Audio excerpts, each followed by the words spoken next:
அஸ்ஸலாமு அலைக்கும் வரஹ்மத்துல்லாஹி வபரகாத்துஹு. புனிதமிக்க சுன்னத்தான நிக்காஹுடைய மஜ்லிஸிற்கு வருகை தந்திருக்கக்கூடிய உள்ளூர் வெளியூர் மணமக்கள் வீட்டார் சார்பாகவும் மரியம்பள்ளி நிர்வாகத்தின் சார்பாகவும் மணமக்கள் வீட்டார் ஜமாஅத்தின் சார்பாகவும் சம்சுல் இஸ்லாம் சங்க நிர்வாகத்தின் சார்பாகவும் வருக வருக என்று வரவேற்று இந்த நிக்காஹுடைய மஜ்லிஸினை ஆரம்பம் செய்கின்றோம். அல்லாஹு தஆலா இந்த மணமக்களை எல்லா வளமும் பெற்று இரு உலகிலும் வெற்றி பெற்ற மணமக்களாக அல்லாஹ் ஆக்கியருள்வானாக. அனைவர்களும் துஆ செய்யுங்கள்.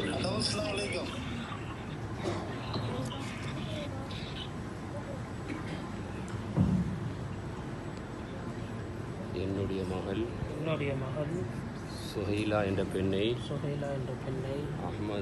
முகமது சேக்காதி என்ற மணமகனுக்கு 28 கிராம் மகருக்கு நிக்காஹ் செய்து கொடுக்க உங்களை எனது வக்கீலாக நியமிக்கின்றேன். முகமது சேக்காதி என்ற மணமகனை என் மகள் சுஹைலா என்ற பெண்ணை 28 கிராம் தங்க மகருக்கு நிக்காஹ் செய்து கொடுக்க உங்களை எனது வக்கீலாக நியமிக்கின்றேன்.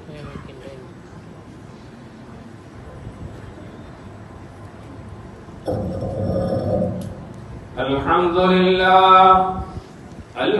لله الذي نحمده ونستعينه ونستغفره ونؤمن به ونتوكل عليه بالغدو والآصال ونعوذ بالله من شرور أنفسنا ومن سيئات أعمالنا.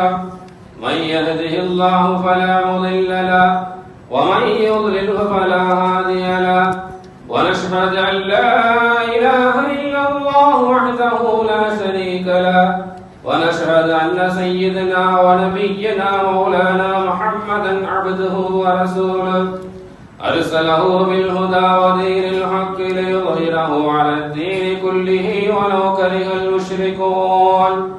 صلى الله على سيدنا محمد وعلى آله وأصحابه أجمعين. أما بعد، أوصيكم عباد الله وإياي أولا بتقوى الله.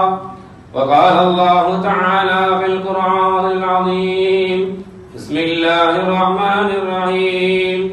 يا أيها الناس اتقوا ربكم الذي خلقكم من نفس واحدة وخلق منها زوجها وبث منهما رجالا كثيرا ونساء واتقوا الله الذي تساءلون به والأرحام إن الله كان عليكم رقيبا.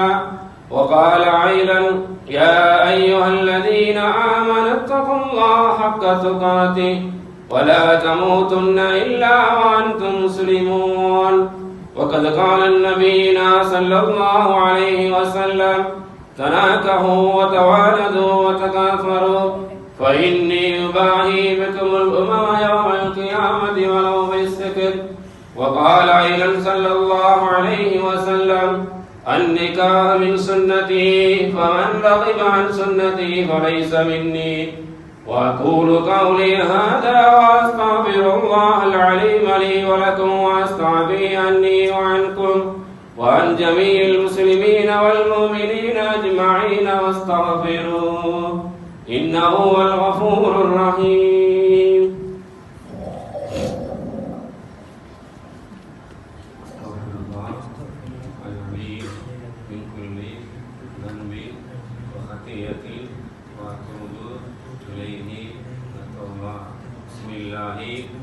الحمد لله والصلاة والسلام على سيدنا